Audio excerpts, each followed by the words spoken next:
menjadi berkat di dalam nama Tuhan kami Yesus Kristus.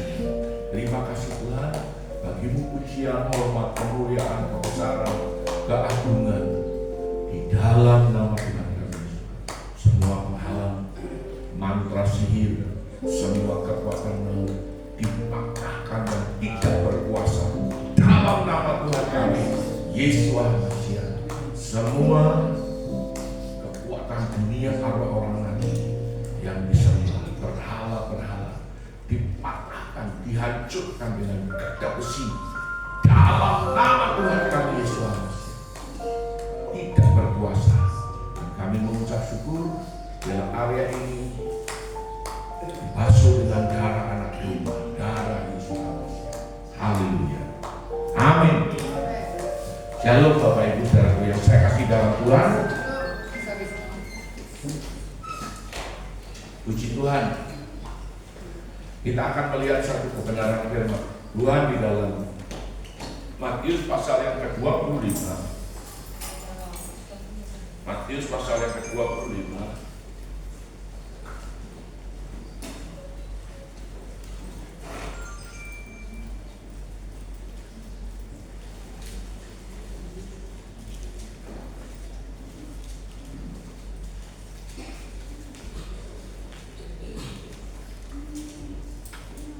Ayat yang ke-31 sampai ayat yang ke-46 ya. Kita akan membacanya bersama-sama. Saudara saya undang berdiri. Saya akan baca yang ganjil, saudara baca yang genap.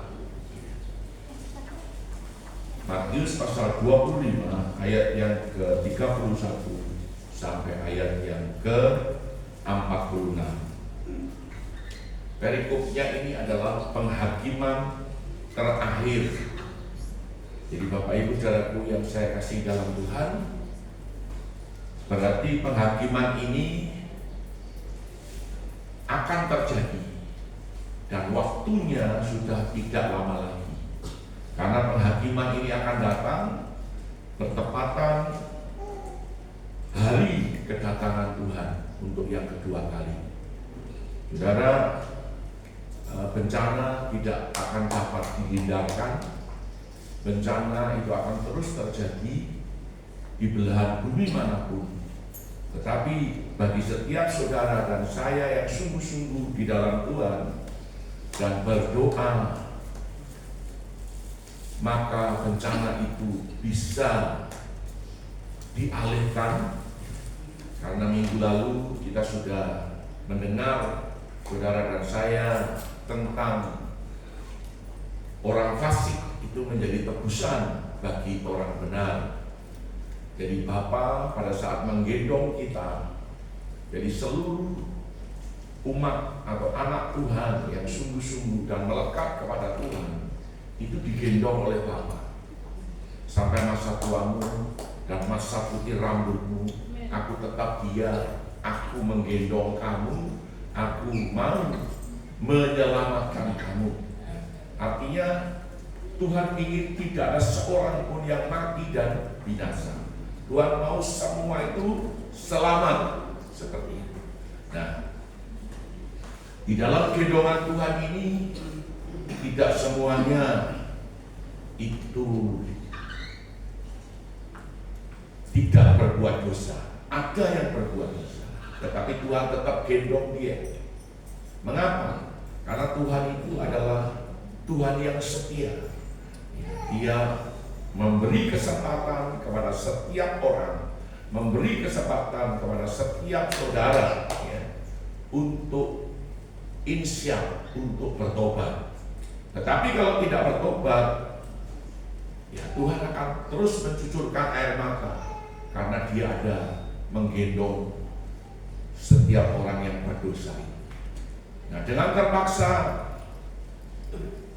bangsa-bangsa lain yang tidak menyembah Tuhan itu, saudaraku, dijadikan tebusan, jadikan pengganti bagi nyawamu bagi nyawa-nyawa kita yang digendong oleh Bapa ini. Nah, saudara, maka dia berkata, ambil Mesir, ambil Ethiopia, ambil Seba, ambil bangsa-bangsa sebagai ganti nyawa anakku ini. Artinya kalau penghakiman itu belum datang, maka saudaraku, saudara tetap dalam gendongan. Karena Tuhan ingin apa yang dikatakan bertobat. Pertobatan itu penting. Bertobat itu bukan tomat. Kalau tomat itu tobat tapi umat. Nah ini yang jadi repotnya.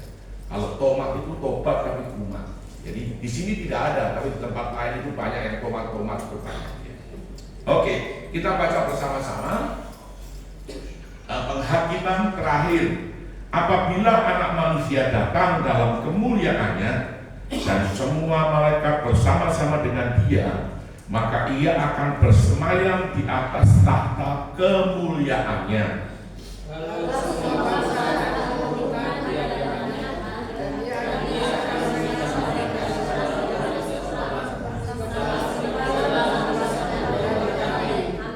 Dan ia akan menempatkan domba-domba di sebelah kanannya dan kambing-kambing di sebelah kirinya.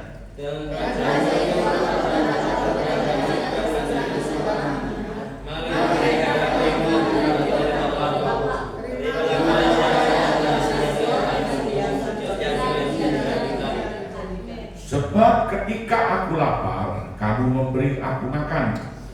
Ketika aku haus, kamu memberi aku minum. Ketika aku seorang asing, kamu memberi aku tumpangan. Ketika aku kamu memberi aku pakaian. Ketika aku sakit, kamu merawat aku. Ketika aku berjalan, kamu membimbing aku. Maka orang-orang benar itu akan menjawab dia, katanya, Tuhan, bila manakah kami melihat engkau lapar dan kami memberi engkau makan, atau haus dan kami memberi engkau minum? Bila manakah kami melihat engkau sebagai orang asing dan kami memberi engkau makan, atau kami memberi engkau pakaian? Bila manakah kami melihat engkau sakit atau dalam penjara dan kami mengunjungi engkau?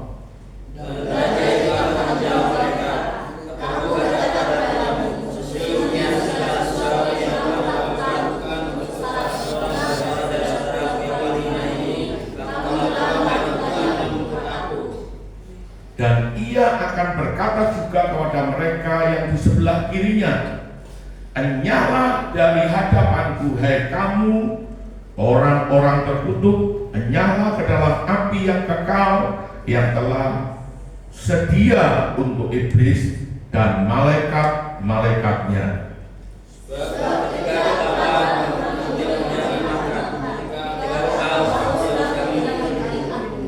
Ketika aku seorang asing, kamu tidak memberi aku tumpangan. Ketika aku telanjang, kamu tidak memberi aku pakaian. Ketika aku sakit dalam penjara dan kamu tidak melawat aku.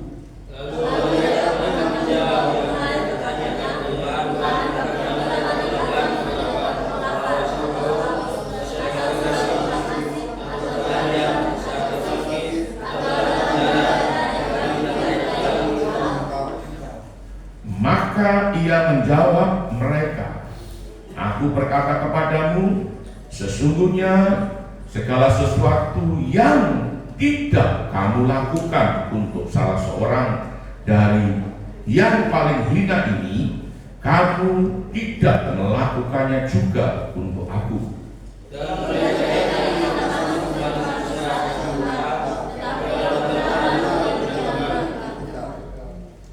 Ya, baik, puji Tuhan. Saya persilakan duduk kembali. Bapak Ibu saudaraku yang saya kasih dalam Tuhan, jadi kedatangan Tuhan itu nanti bukan menjejakkan kaki ya di atas bumi, tetapi kedatangan Tuhan itu nanti di awan-awan ya. Makanya dikatakan apabila manusia datang dalam kemuliaannya, semua malaikat bersama-sama dengan dia, maka ia akan bersemayam di atas tahta kemuliaan. Jadi dia datang itu di awan-awan. Dan orang yang mati dan matinya di dalam Tuhan itu akan bangkit. Kubur-kubur mereka akan pecah dan mereka akan diubah dalam sekejap, menyongsong Tuhan di angkasa. Kita yang masih hidup dan hidupnya di dalam Tuhan itu dengan sekejap diubah, ya, dari manusia yang dapat mati diubah menjadi manusia yang tidak dapat mati, ya, diubah dalam sekejap, diubah. Dan saudara, dia juga akan menyongsong Tuhan di awan-awan.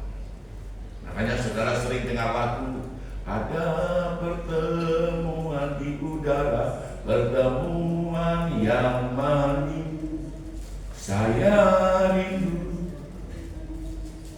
Ya, jauh di udara. Ya, jadi itu adalah satu pertemuan antara Tuhan dengan gerejanya. Ya, perjamuan kawin anak domba itu telah tersedia. Ya. Dan saudara, perjamuan ini juga sudah siap. Hanya tinggal kita, hanya tinggal saudara dan saya siap atau tidak. Ini sebuah persoalan yang saya juga selalu berdoa untuk jemaat Tuhan di tempat ini, supaya sungguh-sungguh, ya, lebih baik kita itu berbicara apa adanya daripada kita menyembunyikan sesuatu. Lebih baik kita itu berkata jujur, mengaku dengan Tuhan, daripada kita selintak-selintut. Artinya kita berusaha untuk menutup-nutupi apa yang kita lakukan. Itu saudaraku yang menjadi persoalan. Karena apa? Pemisahan itu akan terjadi, pemisahan itu akan ada. Dan jangan sampai pada waktu pemisahan itu, nah saudara ini masuk golongan yang mana? Ya, jadi antara kambing dengan domba itu kan hampir sama. Cuma bedanya kalau kambing itu bertanduk, gitu. Kalau domba itu tidak, gitu. Kalau kambing itu tukang melawan, tukang memberontak, gitu.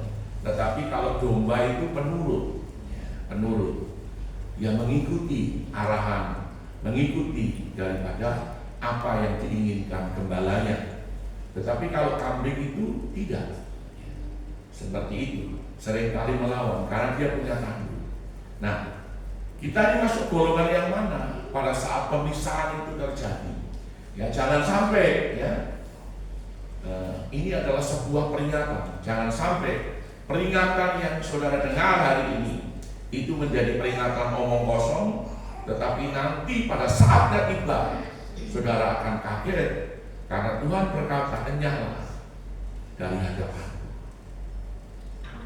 kepada, maksudnya enyah ke dalam api, ya, enyah ke dalam tempat siksaan yang kekal, yaitu neraka. Nah, jangan sampai hal itu terjadi. Ya. Kalau domba-domba, Tuhan berkata, mari, telah tersedia tempat. Jadi Tuhan memberikan kesempatan hari-hari ini kepada setiap saudara dan saya. Ya. Saudara sudah tahu bahwa kalau kita berdosa, orang lain itu menjadi korban, orang lain itu menjadi pengganti. Begitu, ya toh. Mengapa yang terjadi gempa bumi itu, ya toh, itu adalah di mana identik dengan penyembahan berhala, identik dengan Sodom dan Gomora, ya, seperti itu.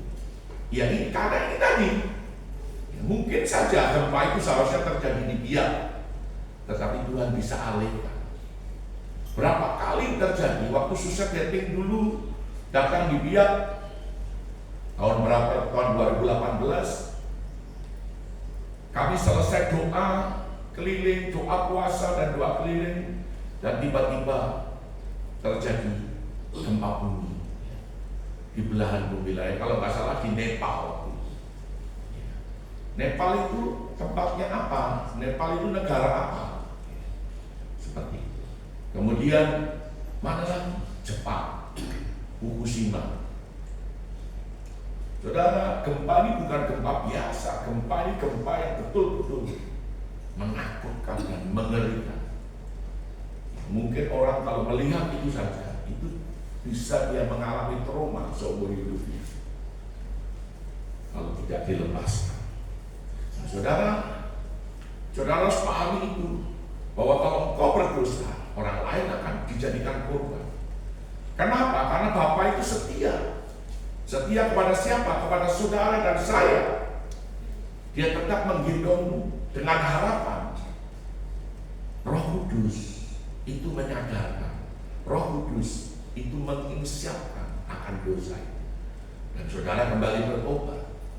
Nah, itu seperti itu, ya. Nah, saudara, ini yang harus kita mengerti.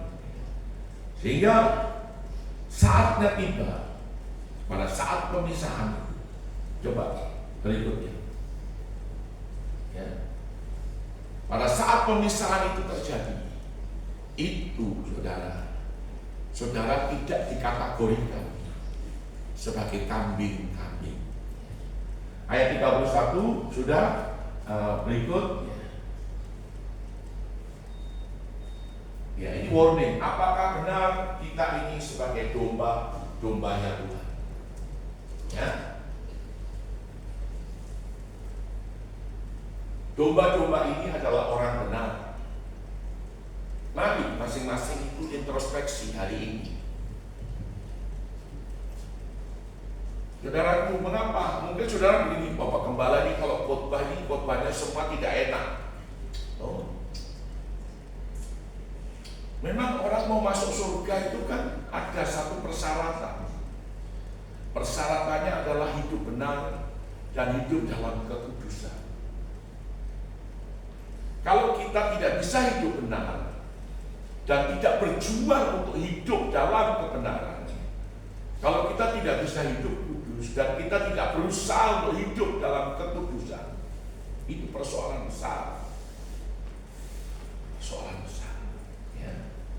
Jadi apakah kita ini sudah merasa domba, tetapi ternyata kita ini masih kambing?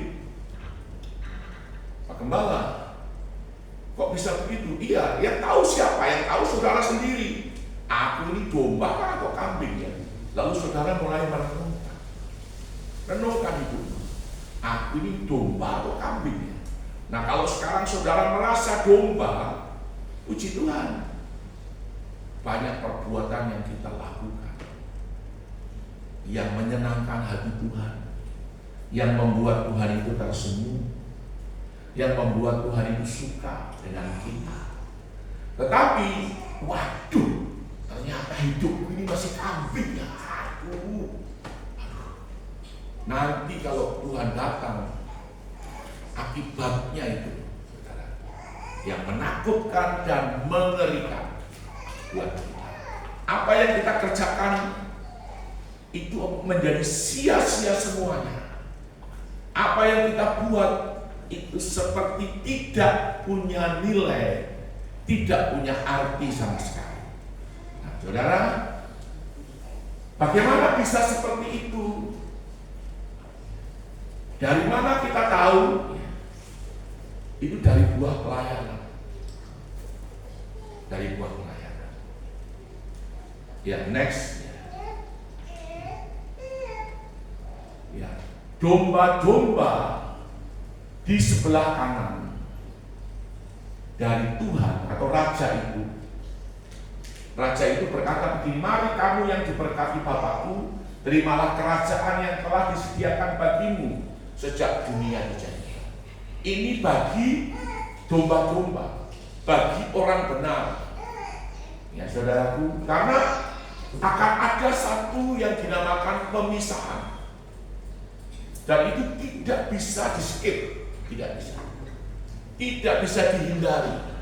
Artinya setiap manusia di atas muka bumi ini, setiap saudara yang sudah menjadi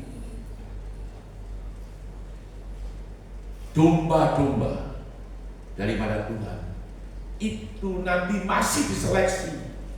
Apakah ada di antara domba-domba ini kambing-kambing seperti itu?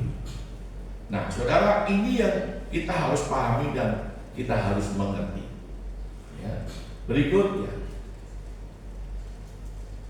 sebab ketika aku lapar,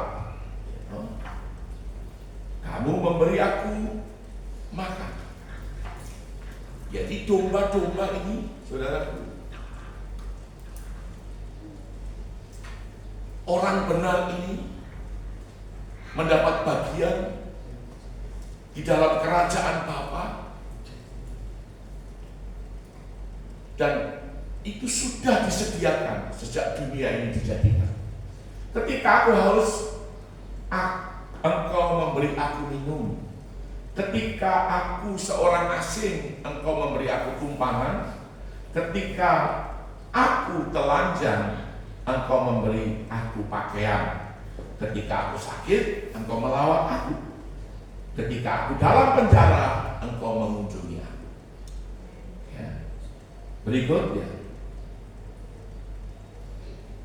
nah, domba-domba atau orang benar itu menjawab, bila manakah kami melihat engkau lapar?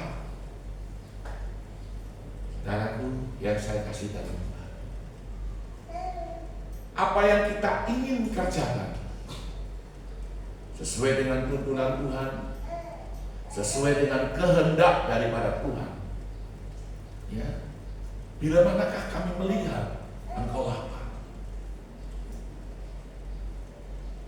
kami memberi engkau makan. Saudara, bila manakah kami melihat engkau haus, Tuhan, dan kami memberi engkau minum. Bila manakah engkau itu seorang asing dan kami memberi engkau tumpangan. Bila manakah kami melihat engkau itu telanjang, Tuhan, kamu memberi aku pakaian. Bila manakah kami melihat engkau sakit, kamu melawat aku. Bila manakah engkau dalam penjara, kamu mengunjungi aku. Saudara, ini yang kita sering kali tidak menyadari. Banyak dari antara kita, bukan di tempat ini, itu fokusnya kepada dirinya, fokusnya kepada dirinya. Aku mau jadi orang Kristen, aku mau diberkati,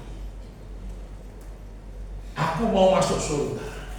Bahkan ada yang mengeklaim sekali Kristen tetap Kristen, sekali masuk surga tetap masuk surga. Sekalipun dia hidup dalam kemabukan, sekalipun dia hidup dalam perzinahan, sekalipun dia hidup menjadi pembohong, penipu, sekalipun dia menjadi penjahat, dia mengatakan tetap masuk surga. Itu pengajaran dari mana? Tidak ada, saudara, pengajaran seperti itu. Yang ada adalah kerjakan keselamatanmu dengan takut dan gentar akan Tuhan. Iya, itu yang benar.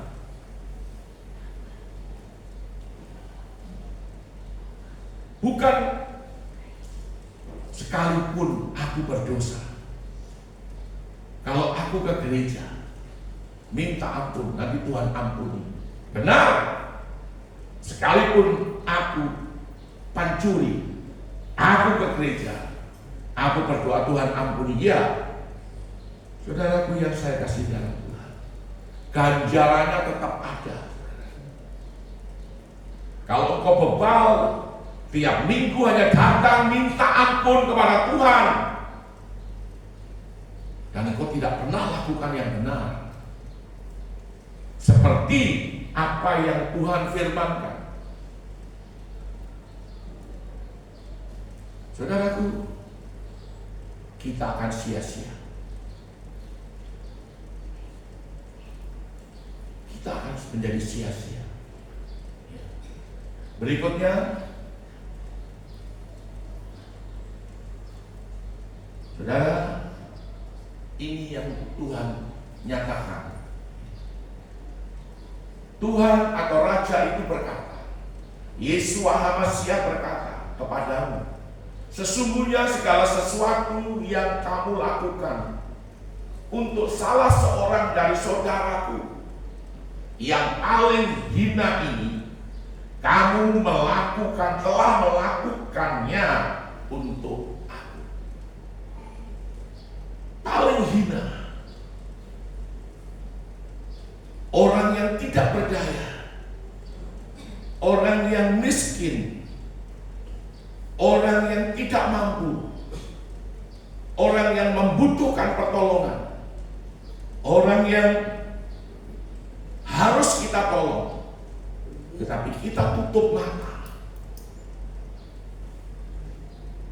Saudara,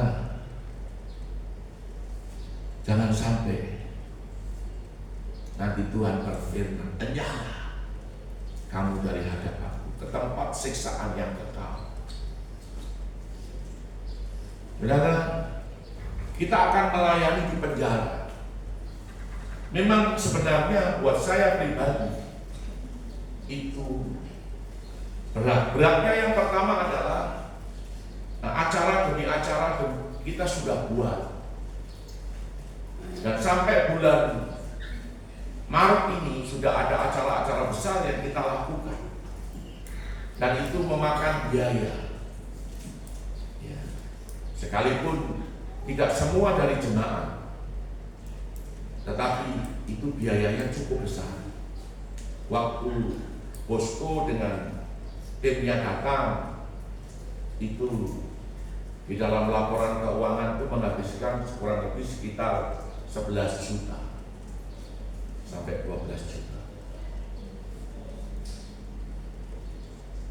Saudara berpikir dan merenungkan, itu uang dari mana? Coba saudara turut merenungkan dan turut berpikir saja. Itu uang dari mana? Ya, beruntungnya kita itu karena ada selalu burung gagak yang datang. Ada selalu unta yang datang. Kemudian setelah itu kita lakukan mission trip yang kedua ke Serui untuk kita menerima terobosan. Ya. Itu juga biaya. Saya ke Jayapura, itu tidak dihitung. Saya ke Jayapura. Kemudian yang ketiga, kemarin kita retreat. Retreat itu satu anugerah Tuhan, bisa terlaksana. Sekalipun mungkin gereja kita sendiri, GBGB sendiri tidak mendukung itu. Saya berani katakan ini dari atas mimbar. Padahal sebenarnya retreat ini diadakan untuk GBGB, menolong anak-anak muda di GBGB. Saudara, itu yang saya kasih dalam Tuhan. Saudara harus mengerti bahwa saya harus tusuk sapi berapa puluh paket tusuk sapi, berapa puluh paket ayam bakar. Saudara, itu yang saya kasih dalam. Saya lakukan. Seringkali saya juga sambil menangis. Kenapa? Karena memang kita tidak punya sumber lain, tidak punya. Lalu ada orang-orang dari luar yang menyokong kita. Jadi selain dari pelayanan di gereja ini, yang onsite ini, saya juga ada melayani dalam bentuk WA, dalam bentuk doa keluar. Ada yang di Jawa, ada yang di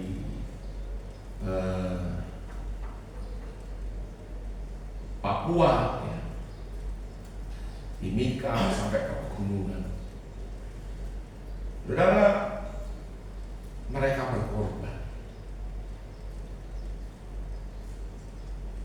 Jemaat juga berkorban. Memang kalau saya melihat kadang-kadang itu sedih. Sedihnya kenapa? Saya mau setiap saudara jemaat di Tunas Baru itu diberkati. Diberkati. Tetapi kalau sekarang ini saudara harus memberkati, apakah Tuhan tidak memperhitungkan? Tuhan itu akan memperhitungkan. Saya mau bercerita waktu kami di Wapoga, saya punya gaji itu waktu itu terbesar gaji saya. Saya punya gaji waktu itu 2 juta. Ya. Tahun-tahun berapa itu? Dan saya memberikan persembahan kepada Boris Cerulu, kepada pelayanan Benny Hinn. Sepertinya seolah-olah kita ini berat sekali. Dan satu kali telah saya keluar dari perusahaan, seizin Tuhan juga, dan Tuhan memberkati dengan toko sukses. Toko sukses itu toko yang luar biasa di zaman itu. Tuhan memberkati dan meledak di tahun 2012 itu meledak. Tetapi karena adanya kesalahan,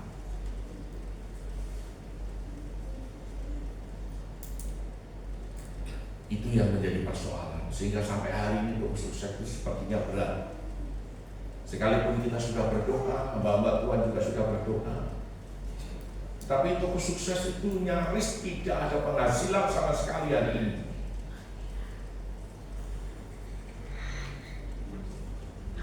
Toko sukses mengambil uang pelayanan masuk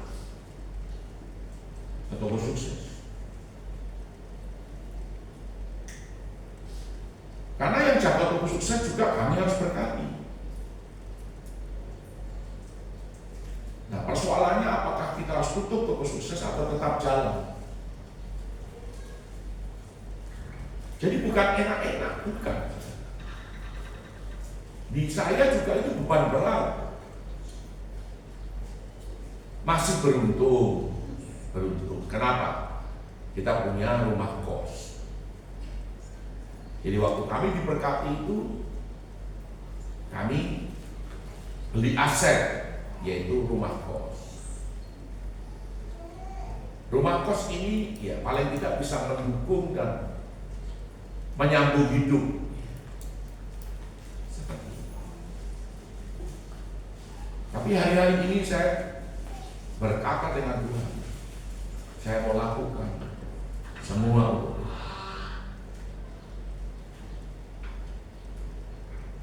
Saya rindu juga punya usaha lagi yang bisa menopang pelayanan ini. Dan saya punya kerinduan ini, Tuhan pasti jawab.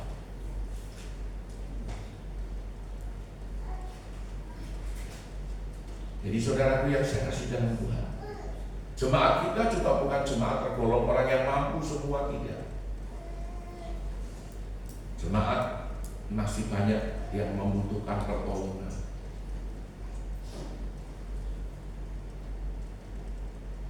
Belum ada jemaat yang kaya-kaya di dalam jemaat kita.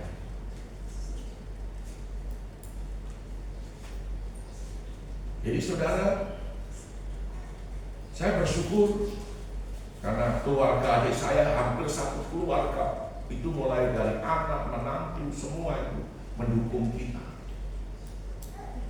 Kalau tidak, kita juga berat. Tetapi itu semua karena Tuhan. Memang Tuhan menunjukkan mukjizatnya, menunjukkan kemuliaannya. Seperti itu. Nah, saudara yang saya kasih dalam Tuhan, pelayanan di penjara ini itu menghantui saya dalam artian saya mau maju atau tidak, mau maju atau tidak. Karena saya di sisi lain saya juga takut nanti jemaat bilang pelayanan terus, korban terus, korban terus, pelayanan terus. Tetapi saudara, saya itu mimpi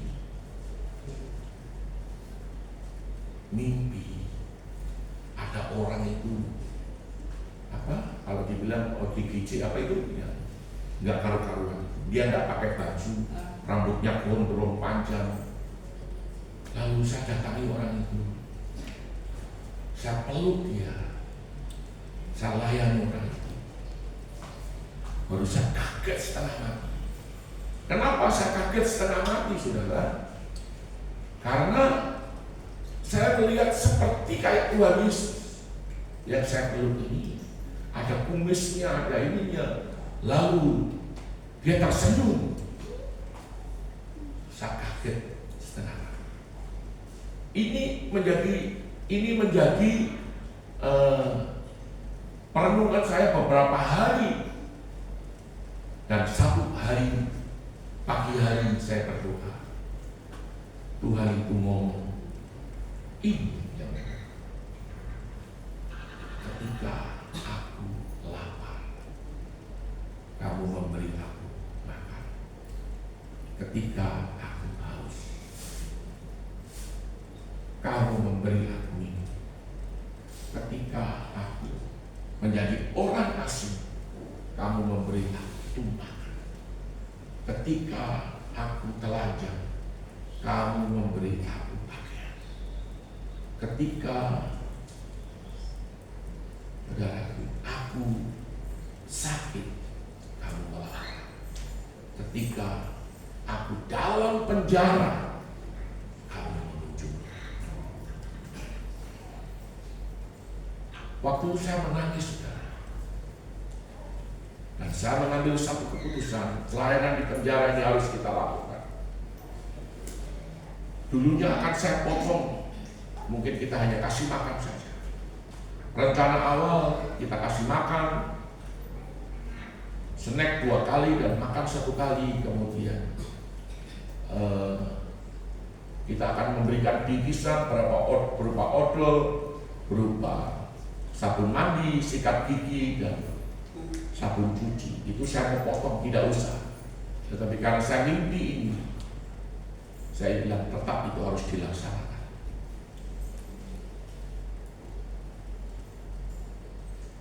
Ada uang 2 juta.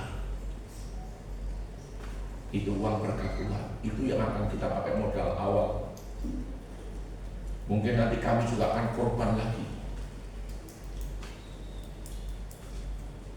Saya terima berkat, tapi saya tidak pakai untuk saya pakai sendiri.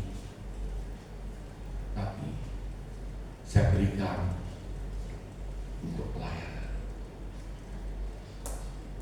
Saudaraku yang saya kasih dalam Tuhan, kemarin waktu retreat itu tiba-tiba ada burung gagak datang di luar pikiran kita, tapi itu yang terjadi di luar nalar kita, dan itu tidak mungkin, tapi itu terjadi. Saudara, apa yang akan Tuhan mau buat lagi di dalam pelayanan penjara ini, nanti kita lihat. Saudara akan lihat dan saudara akan heran-heran.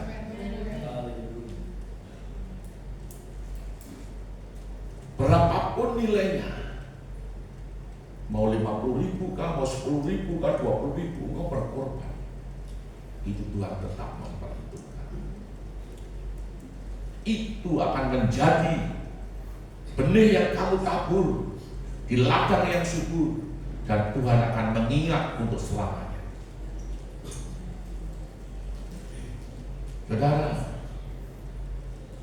itu yang pernah saya lakukan. Sampai berkorban itu menangis. Kenapa? Karena gaji saya besar, tetapi gaji saya habis untuk pelayanan.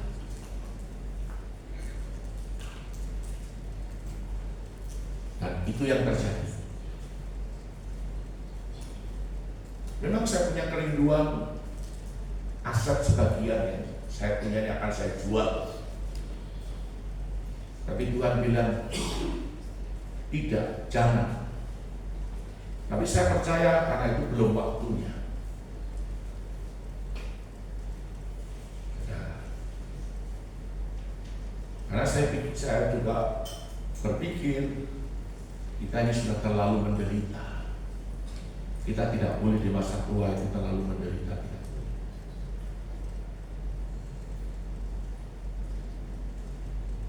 Tetapi setelah saya pikir lagi, kok kalau saya punya uang banyak juga, kalau tidak dikendalikan itu juga berbahaya. Saudara, karena penghakiman itu akan datang. Tuhan akan segera datang. Lakukan.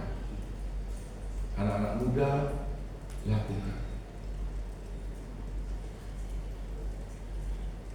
Mungkin kamu kurangi uang jajanmu,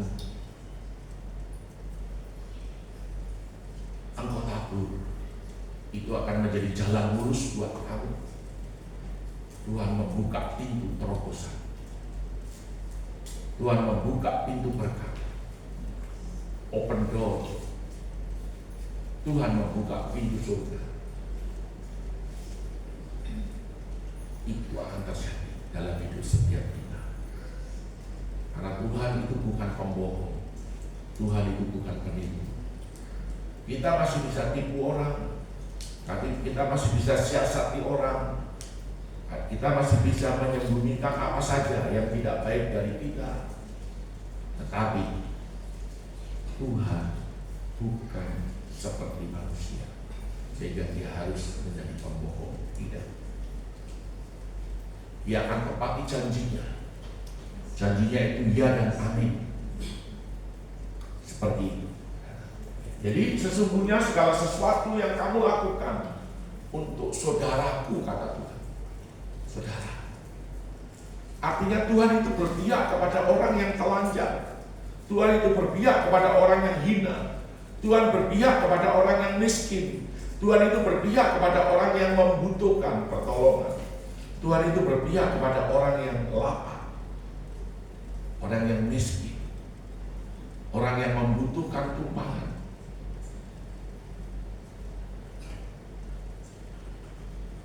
Seperti itu.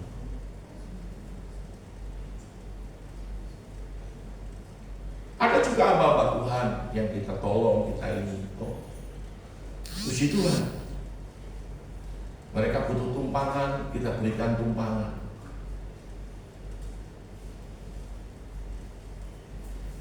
Ada juga yang kita tolong, kita dukung.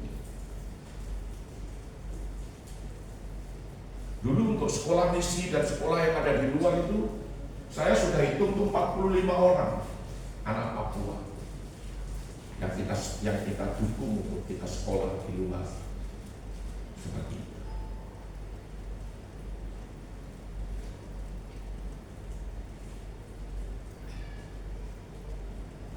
Cuma anak-anak itu sebagian besar karakternya tidak berubah.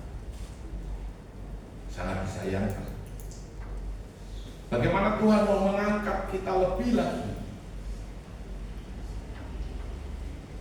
Karakter kepribadian kita ini berkait dengan domba dengan kambing ini tadi. Kalau kita masih punya karakter seperti kambing, kambing itu di dalam Alkitab itu dituliskan, dan juga domba.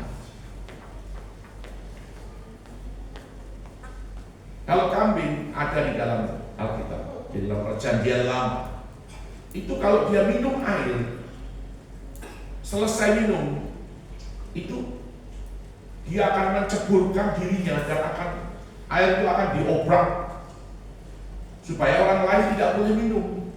Itu sifat kambing. Apakah ada orang-orang yang punya sifat seperti itu? Tidak senang kalau orang diberkati, tidak senang kalau orang diangkat naik. Ada kan? Di Papua ini ada yang orang model begitu. Adakah saudaramu senang kalau kamu diangkat naik, diberkati? Atau dia malah tidak senang? Kalau dia tidak senang berarti dia kambing. Ada yang begitu? Saya pikir banyak sekali ya di sekitar kita ya.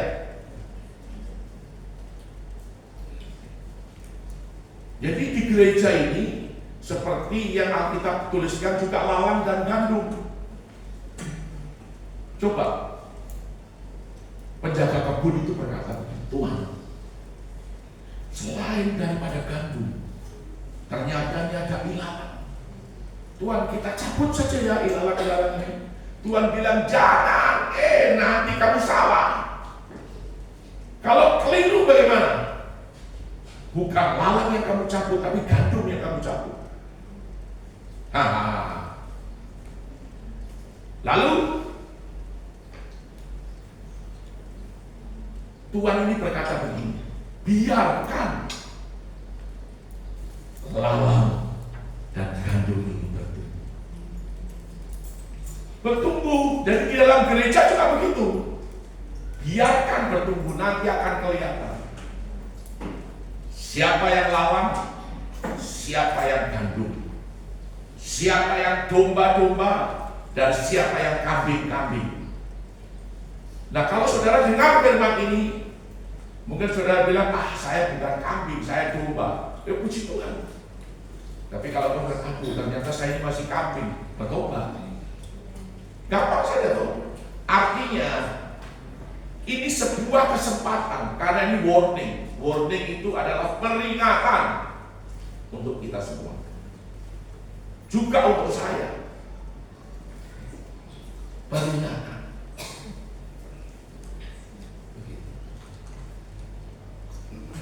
Lawan, Tuhan bilang, ambil, potong dia, campakkan ke dalam api yang menyala. Kambing nyala dari hadapanku, masuklah kepada tempat siksaan yang kekal, yaitu neraka. Saudara, jangan sampai hal ini terjadi dalam hidup saudara dan saya. Kalau kau sudah mati, seringkali orang kalau sudah mati begitu, dia membangga-banggakan orang yang sudah mati. Oh, sudah tahu yang mati ini tukang mabuk, tukang berkelahi, petinya masih dipasang salib. Baru pendeta khotbah di depan bilang begini, hari ini telah tambah jiwa di surga. Surga yang mana? Saya ini sering dengar begitu saudara, dan saya muak. Saya muak.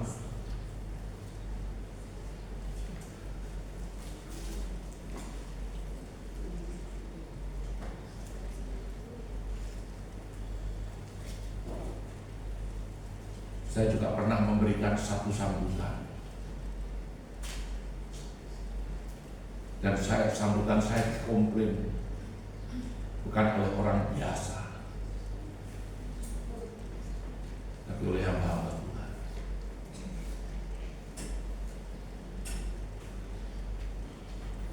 Kan sudah jelas matinya karena dia minum mabuk, bukan berzina. Lalu saya harus bilang, memberikan sambutan, hari ini telah kembali satu orang masuk ke dalam kerajaan surga. Tidak. Saya bilang, kita lihat hidup kita hari ini. Yang sudah mati, kita semua tahu dia akan kemana. Dari mana kita tahu? Dari hidupnya. Itu diproses saya, saudara. Diproses. Pendeta satu bicara, mantan ketua sinode bicara. Dia bilang ini pahlawan. Wah, saya bilang, oh sudah, tidak apa-apa. Saya cuma bilang puji Tuhan. Lalu saya mau ngomong apa? Itulah yang terjadi. Betul?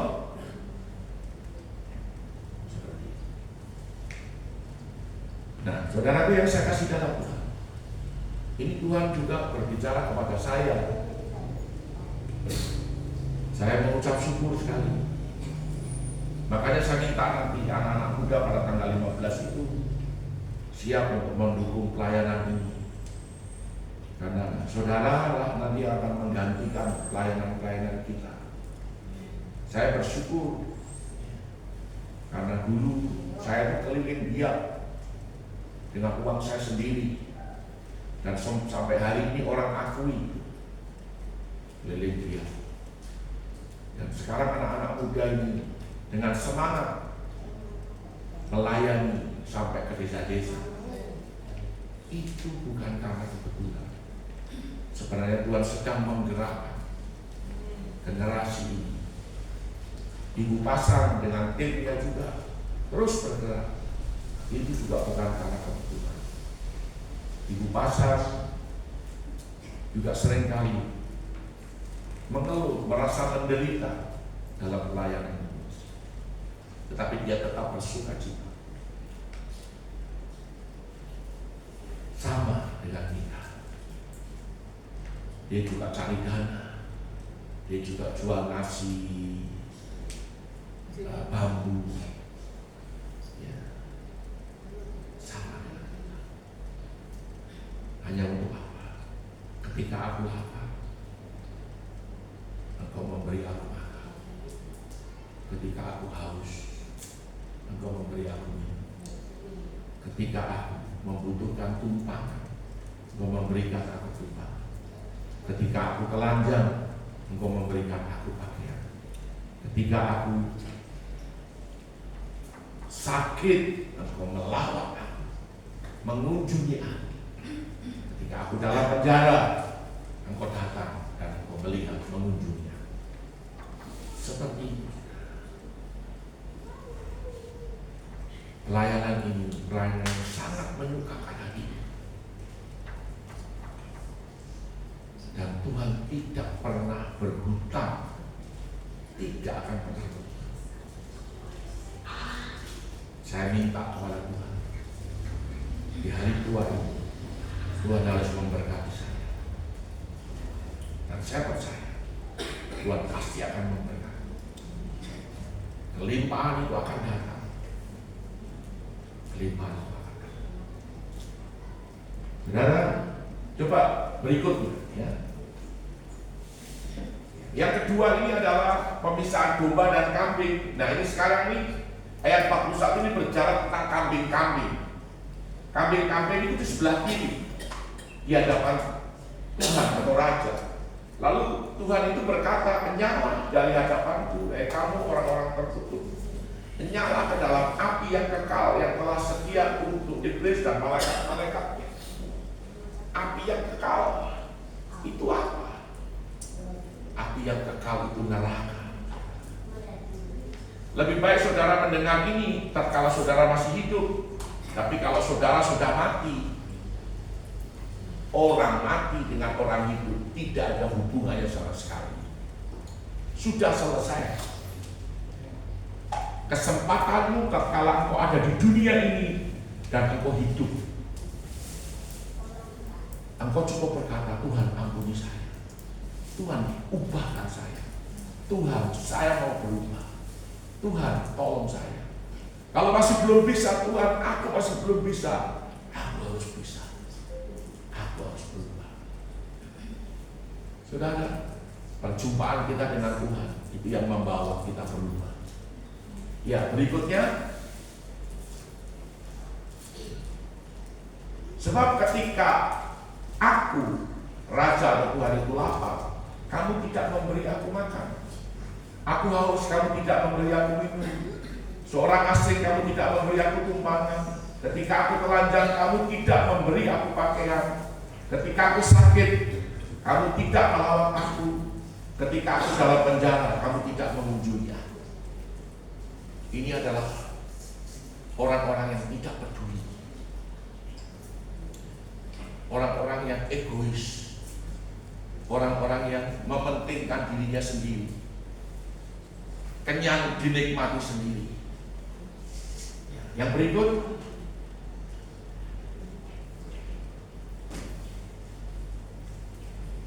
kambing-kambing itu menjawab. Maksudnya, bila manakah kami melihat engkau lapar, kami tidak memberi engkau makan. Bila manakah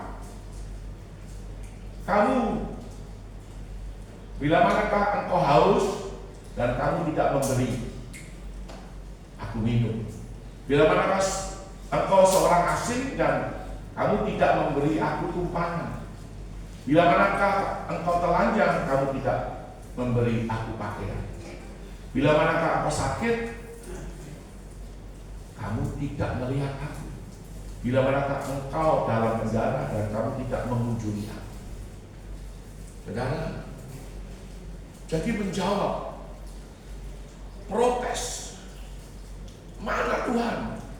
Saya sudah rajin ke gereja. Saya sudah ikuti semua kegiatan, program-program gereja saya ikut. Saudaraku yang saya kasih tahu, kalau kau tidak melakukan untuk saudaraku, kata Tuhan, yang paling hina ini, yaitu orang miskin, orang yang kelaparan, orang yang membutuhkan tumpangan, saudaraku yang saya kasih tahu, semua itu saya lakukan, berusaha untuk saya lakukan. Saudara, lakukan seperti apa yang Tuhan ingin lakukan. Terus berikut, ya, aku berkata kepadamu, sesungguhnya segala sesuatu yang tidak kamu lakukan untuk salah seorang dari saudaraku yang paling hina ini, kamu tidak melakukannya untuk aku. Jadi inilah yang harus kita pahami dan kita mengerti. Kesimpulannya adalah setiap saudara dan saya harus menyadari hari ini, kalau kita ada di dalam gedung ini, apakah kita menjadi domba-dombanya Tuhan? Atau kita ini masih kambing di antara domba-domba? Renungkan. Kalau kita masih merasa, waduh ternyata aku ini masih kambing, saudara, berdoa hari ini, minta pengampunan. Ada cawan perjanjian baru. Minta supaya saudara menjadi domba-dombanya. Minta supaya hati saudara diubahkan. Karena ini berbicara juga tentang tata hati.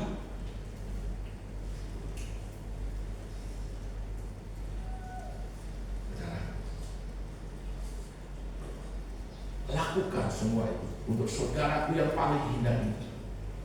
Engkau sudah melakukannya untuk aku. Artinya Tuhan itu memperhitungkan. Bukan orang yang berseru, Tuhan, Tuhan, aku telah melakukan banyak mujizat. Aku telah berdoa buat orang sakit, orang sembuh. Aku telah berdoa untuk orang mati bangkit. Tetapi jangan sampai Tuhan berkata, aku tidak mengenal kamu. Kamu siapa? Sama seperti 5 gadis bodoh. Tatkala dia datang, Tuhan berkata, aku tidak mengenal kamu. Kamu adalah manusia pembuat kejahatan. Jangan sampai hal itu terjadi atas hidup saudara dan saya. Saya sebagai gembala mengingatkan, memberitahukan, selagi kita ini masih hidup, kita sudah mati, ya sudah selesai. Apakah orang mati didoakan nanti dia bisa masuk surga? Kalau dia tidak bertobat, tetap tidak masuk surga. Kalau memang waktunya dia sudah mati. Karena ada orang-orang yang memang ada waktu yang belum harusnya dia mati, sehingga rohnya gentayangan. Nah, saudaraku yang saya kasih dalam Tuhan, kita berdoa, minta anugerah Tuhan, karena ini adalah kasih karunia. Kalau saudara mendengarkan firman, dan mari kita melayani Tuhan. Yang kedua, mari kita melayani Tuhan dengan sungguh-sungguh, menjadi domba-dombanya Tuhan. Jadilah orang benar yang melayani Tuhan dengan sungguh-sungguh. Pastor Stephen berkata, habis-habisan mati-matian, gila-gilaan, habis-habisan, mati-matian. Saudara, itu benar.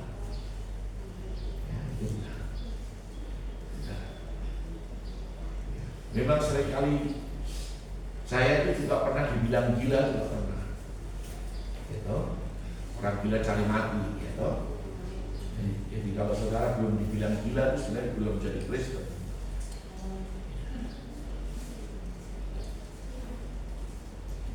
Kita agak gila sedikit nggak apa-apa. Berani berbicara di depan orang.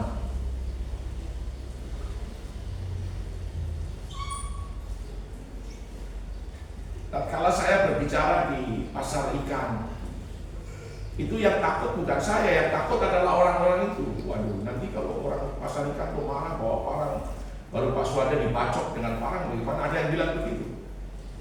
Karena firman itu tajam keras seperti, kita nggak tahu lagi sudah. Tapi mereka senang dengar itu, saya juga heran. Kalau saya di pasar ikan itu, mereka bertanya, pendeta kapan lagi mau bikin berdoa di sini lagi? Betul. Ternyata mereka senang. Karena tatkala kita menyampaikan kebenaran itu, ada sesuatu yang dirasakan. Oke, kita naikkan satu pujian. Jalan tak terselang.